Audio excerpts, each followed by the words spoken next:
Layuan mo ng hagis. Ayun na. Layo. Layo na. Ay, abot. Sayang. Meron. Dami oras dyan, dami oras. Huli pa rin. Malaki. Oras, takman mo na. Ay! Sayang. Ini orange pa rin. Meron, ibang isda oh. Ibang isda tayo. Ayan. May ibang isda oh. Ha? Kasi doon, tulog yun. Tuloy yun. Ilagay natin dyan.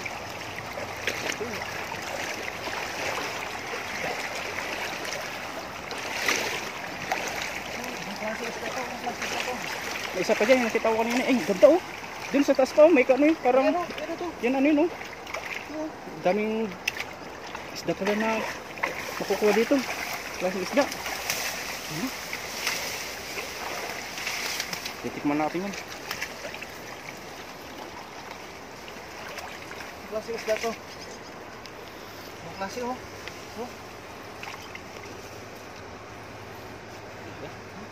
Parang ano yan ah. Samaral no. Parang samaran.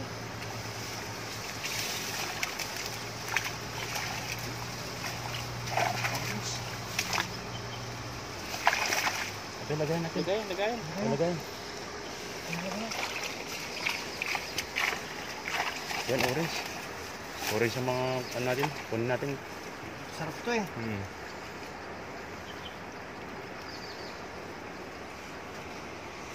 Ganda.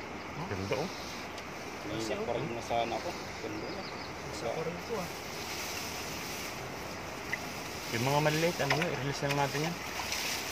Yung mga good size na kuha natin. Karpa yan, karpa. Karpa? Ang ganda oh. Oh. Ang ganda isda na yan. Paksi yan. Mga ganun kalalaki. Isa oh. Malaki yan. Mahaba yung mga Ganda karpa size. diyan oh. Yung klaseng karpa dito mahaba oh.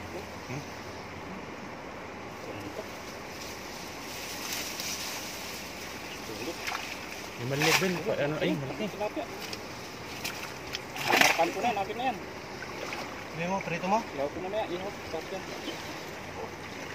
Malaki yan oh. Palaman ako ng kamatis mamaya yan. Yun. Sinigit talaga yan. Ayun. Ayun, may karpa na, may karpa na lang. Talakitok eh. Uy. Kawala. Ang ganda mga size. Ito mga karpa eh oh. Mga bahay no. Aba, lalaki. Puno na yung lagayan mamaya. Ay, maliliit. Balik natin yun. Ano na? Sulit oh. Ang klase Sulit. Ayos.